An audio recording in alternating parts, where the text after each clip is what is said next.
दोस्तों, आप लोगों का बहुत सारा वेलकम, स्वागत इन माय किचन, गुलरेज के किचन में वेलकम करती हूँ आप लोगों को। आज हम शीर बना रहे हैं क्योंकि बकरीद और ईद का पीरियड चल रहा है।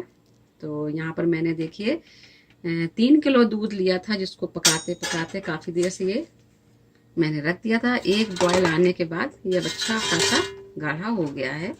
यहाँ पर अब हम इसमें सेवई डालेंगे। तो 3 किलो के बजाय अब तो ये 2 किलो हो गया है ऑलमोस्ट। और मैंने यहाँ पर एक बोल जो है सेवई ली है, उसको रोस्ट कर लिया है बहुत ज़रा से घी में, देसी घी में। और इसको अच्छे से इस तरह से प्रेस कर करके इसको ब्रेक करना है, ताकि ये बहुत बड़ी बड़ी नहीं रहे, क्योंकि पकने के बाद फिर ये मुंह में आती है और हमें वो पसंद नहीं आती फिर। तो इसलिए जब अच्छे से इसको भून लें, रोस्ट कर लें, क्योंकि मोस्टली जो आप लेते हैं मार्केट से वो रोस्ट की हुई होती है।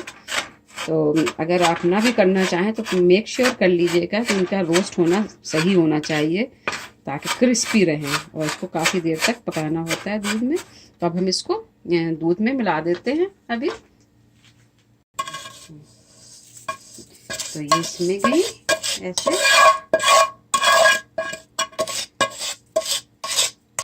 तो हमने इसमें सेवइयों को डाल दिया है। इसको पकने में भी टाइम लगेगा, इसको अच्छे से चला लेती हूँ और हीट को फुल कर देते हैं। और यहाँ पर हम इसमें डाल रहे हैं इलायची के दाने। मैंने 4 छोटी इलायची यानी कि ग्रीन कार्डमम ली हुई थी, और उनके सीड्स को निकाल के क्रश कर लिया है। और उसके मैं ये छिलके भी इसी में डाल रही हूँ, मुझे अच्छे लगते हैं। ये ऑप्शनल है, कोई वो नहीं है आप डालें या ना डालें, लेकिन ये मुंह में जब आते हैं तो चबा सकते हैं, कोई ऐसा नहीं है। अब ये इस तरह से पकती रहेगी। अब इसके अंदर और क्या क्या इंग्रेडिएंट्स जानी है उसको भी देख लेते हैं, कि उसको पकने में थोड़ा टाइम लगेगा। तो यहाँ पर हमने देखिए जो चीनी ली हुई है 1.5 कप ली हुई है। शक्कर आप अपने हिसाब से, यानी कि मीठा कितना रखना है वो आपको अपने हिसाब से देखना है, कि बहुत लोग बहुत मीठा खाते हैं, बहुत से कम खाते हैं। मैंने यहाँ पर ये रोस्टेड आलमंड लिए हुए हैं, फ्लैक्स में हैं, और इसी में थोड़े से कैश्यू भी हैं। थोड़ा सा मैंने यहाँ पर सैफरॉन लिया हुआ है, और जिसको मैं रोज़ वाटर डालूंगी इसमें 2 टीस्पून के करीब, और इसको सोक कर दूंगी। और आप चाहें तो एसेंस भी यूज़ कर सकते हैं, लेकिन ये बाद में डाला जाएगा। इसको डाल के भी छोड़ देते हैं ताकि ये सोक हो जाए इसमें अच्छे से। बाकी इलायची हम ऑलरेडी डाल चुके हैं, इसलिए इसको हटा लेते हैं। ये सोक करके अलग रख देती हूँ। अब यहाँ पर मैंने लिए हैं छुहारे, जैसे ये कि ड्राइड डेट्स कहलाते हैं। तो मैंने इस तरह से लेके इनको सोक करके काट लिया है राउंड राउंड। आप जिस भी शेप में काटना चाहें, और आप पर डिपेंड करना है कितना डालना है आपको। मैंने यहाँ पर ऐसे 8 से 10 लेकर इनको कट कर लिया है। इसी तरह से मैंने आलमंड लेके सोक कर लिए हैं। इस तरह से सोक करने के बाद उनको अच्छे से ऐसे मतलब प्रेस करते हैं, तो ये अपने आप ही निकल आते हैं इस तरह से। और उनका छिलका हटाना बहुत ज़रूरी है। निकाल के उनको इस तरह से छुरी से काट लीजिए। मैंने थोड़ी सी किशमिश ली है, किशमिश ऑप्शनल है, कैश्यू बाद में जाएंगे। मैं इनको तोड़ दूंगी, क्रश कर लूंगी, तब डालूंगी। अभी मैं इसमें आलमंड डाले दे रही हूँ यहाँ पर ऐसे। ये आलमंड गए, और छुहारे भी मैं बाद में डालूंगी। थोड़े से मैंने यहाँ पर पिस्ताशियो भी लिए हुए हैं, जिनको अब मैंने गर्म पानी में सोक किया हुआ है। अब देखिए बआसानी इसका छिलका निकलता चला जाएगा, और इनको निकाल के मैं महीन महीन बारीक बारीक काट लूँगी। और फिर चीनी जब डालेंगे तब आपको दिखाते हैं। और इसमें देखिए बॉयल आना शुरू हो गया है, खोल रही है। ये पक्के ही कम से कम आधा घंटे से ज़्यादा इसको पकना है, और टोटल टाइम इसका 1 आवर है। 1 आवर से थोड़ा भी ज़्यादा लग जाएगा, क्योंकि हमें इसमें इस तरह की शक्ल नहीं चाहिए है। ये जैसे अभी है, ये एकदम मिल हो जाएगी, एकदम घुट जाएगी उसी में, और दूध और गाढ़ा हो जाएगा। जब ये गाढ़ी होगी तब हम उसमें शुगर ऐड करेंगे। तो हाफ बादाम मैं अभी डाले दे रही हूँ। अभी ये 5 मिनट हुए हैं पकते हुए, बाकी मैं ऊपर से डेकोरेशन में डालूंगी। बादाम थोड़े से हार्ड होते हैं तो ये पक जाएंगे, सॉफ्ट हो जाएंगे अंदर। और किशमिश रियली ऑप्शनल है, आप डालना चाहें डालिएगा, नहीं डालना चाहें मत डालिएगा। और छुहारे थोड़ा लेट डालूंगी। और दूसरी बात कि शुरू में हम इसे कम से कम 10-15 मिनट तक तेज़ आंच पे पकाएंगे, फुल पर थोड़ा सा हीट को रिड्यूस करके, यानी कि मोर हाफ से थोड़ा ऊपर ही रखेंगे। उसके बाद इसको एकदम हाफ से भी लो कर देंगे ताकि ये स्लो पे पकता रहे, धीरे धीरे गाढ़ा होगा। जैसे जैसे गाढ़ा होगा वैसे उसकी खुशबू भी बढ़ेगी, क्योंकि इलायची वगैरह पड़ी हुई है। जो अभी कलर है काफ़ी चेंज हो जाएगा, अभी भी देखिए गलने में इसको काफ़ी टाइम लगेगा, कम से कम 40 मिनट अभी ये पकेगी, 50 मिनट।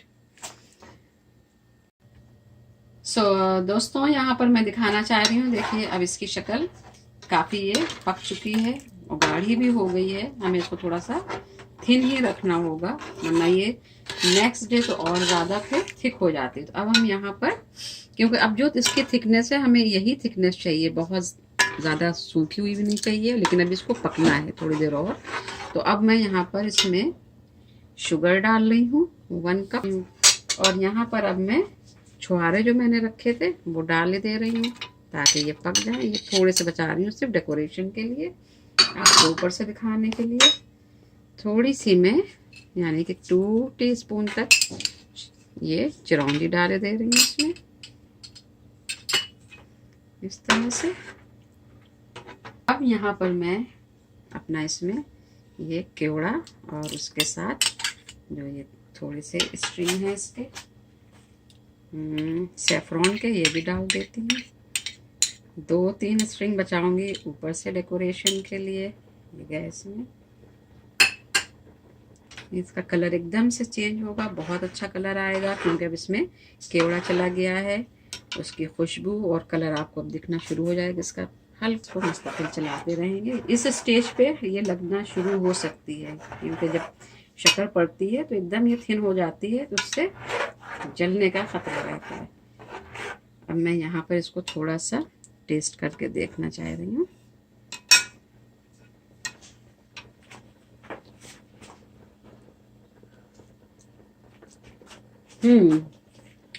दोस्तों 1 कप जो शुगर डाली है वो बिल्कुल परफेक्ट है, इसलिए मैं ये हाफ कप जो मैंने शुगर रखी थी मैं वो नहीं डालूंगी, इसकी ज़रूरत नहीं है। इस परफेक्ट। बस अब इसमें यहाँ पर और जो हमारा सामान है हम वो डालते जाते हैं।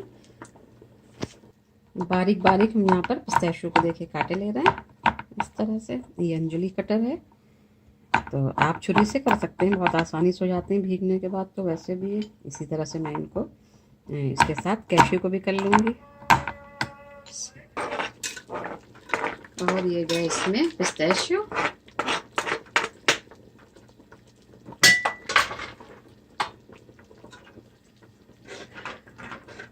इसके क्रीमी लुक के लिए और मोर टेस्ट इन्हेंस करने के लिए मैं क्रीम डालूंगी, जस्ट आधा कप।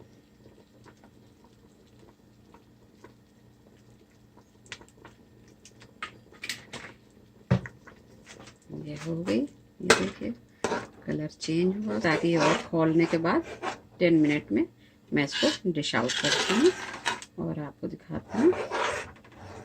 नाजरीन अब देखिए इसका कलर मैं दिखाना चाह रही हूँ। शीर रेडी हो गई है, हमने हीट को बिल्कुल बंद कर दिया। बस ये काफ़ी गर्म है अभी, तो थोड़ा सा इसको ठंडा होने में टाइम लगेगा। अब ये ठंडी होती रहेगी, आप ठंडा करके जब ये खूब चिल हो जाए फ्रिज में रखने के बाद तब खाइएगा, तो इसका मज़ा ही कुछ और होगा। मैं इसको डिश आउट करती हूँ।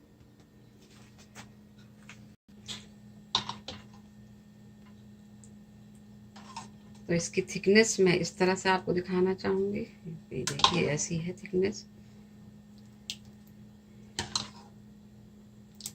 इस तरह से। अभी ये और जब आप फ्रिज में रखेंगे तो इससे थोड़ा गाढ़ी हो जाएगी, इसलिए आप अपने टेस्ट के हिसाब से जैसी आपको पसंद हो उसकी थिकनेस उसे मैंने बताई है। अब जो मैंने यहाँ पर देखिए बचा के थोड़ा सा ही रखा था सेफ्रॉन, ये मैं यहाँ पर डाल देती हूँ।